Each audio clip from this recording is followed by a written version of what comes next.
se nommait Albert, mais ses proches l'appelaient Poussy. Pour moi, c'était Monsieur Rouen. Lui et son épouse, Marguerite, étaient de bons amis de mes parents. Ils s'étaient connus aux Nouvelles-Hébrides, à la toute fin des années 50, là-bas, dans le Pacifique, à l'autre bout du monde. Mes parents y étaient partis enseigner. Ils étaient professeurs, un métier noble, à une époque où l'on respectait la figure de l'enseignant, plus encore peut-être dans ces contrées lointaines où l'accès à l'instruction restait un privilège. Rouen, lui, c'était un haut fonctionnaire, un administrateur. Dans mes souvenirs, un homme fluet, très mince, mais énergique, et qui avait tant d'histoires passionnantes à raconter. Je me souviens surtout de cette soirée dans leur maison désadrée, perchée sur les hauteurs d'un domaine résidentiel dominé par les roches rouges du massif de l'Estérel. J'avais 11 ou 12 ans, ils nous avaient invités à dîner. Pendant que nous prenions l'apéritif, dans leur salon où une cheminée centrale diffusait une chaleur douce et enveloppante, Rouen parlait, et je l'écoutais, fasciné par ses récits d'un autre temps. Mes parents Marguerite et lui riaient aux éclats à l'évocation de souvenirs communs, d'anecdotes vécues là-bas dans le Pacifique. Le ton se faisait plus grave lorsqu'Albert racontait la guerre.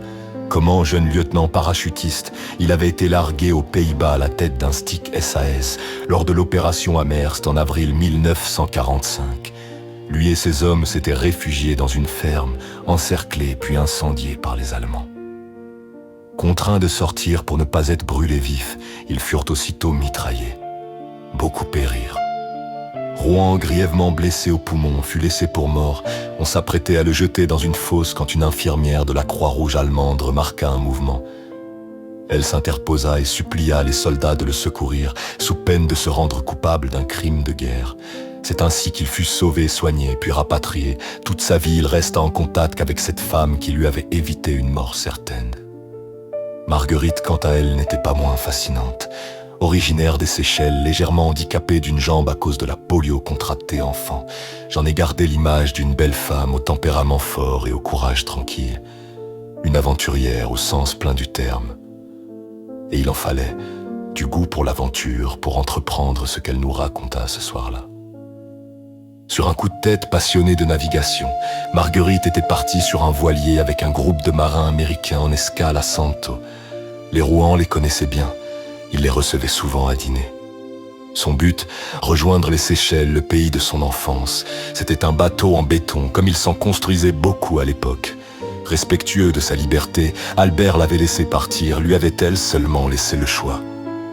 Mais au bout d'une semaine, plus de nouvelles. À cette époque, la navigation n'avait rien de celle d'aujourd'hui. Pas de satellite, pas d'internet. On faisait le point au sextant, on communiquait par radio. Rouen fit jouer ses relations auprès des autorités australiennes pour organiser des recherches en vain. 3 semaines après le départ, un cyclone balaya l'océan Indien. Albert, désespéré, se persuada que le voilier avait sombré et qu'il ne reverrait jamais Marguerite. Et puis un jour, il surgit rayonnant, le visage illuminé d'une joie improbable. Il venait de recevoir un coup de fil des Seychelles, Marguerite était vivante. Elle avait survécu à une traversée apocalyptique, radio hors service, ouragan, mer démontée. Après la tempête, la couverture nuageuse les empêcha de faire le point pendant plus d'une semaine. Perdus au milieu de l'océan Indien, ils rationnèrent l'eau et la nourriture, réparèrent la coque fissurée au ciment prompt, puis lorsque le ciel se dégagea, reprirent la route vers leur destination. C'était ça les Rouen, un couple attachant fait de drames et d'aventures, d'histoires ancrées dans l'histoire, celle de la Seconde Guerre mondiale et des territoires d'outre-mer, des vies entières portées par le courage, la curiosité et la fidélité. Un couple dont les récits resteront à jamais gravés dans ma mémoire.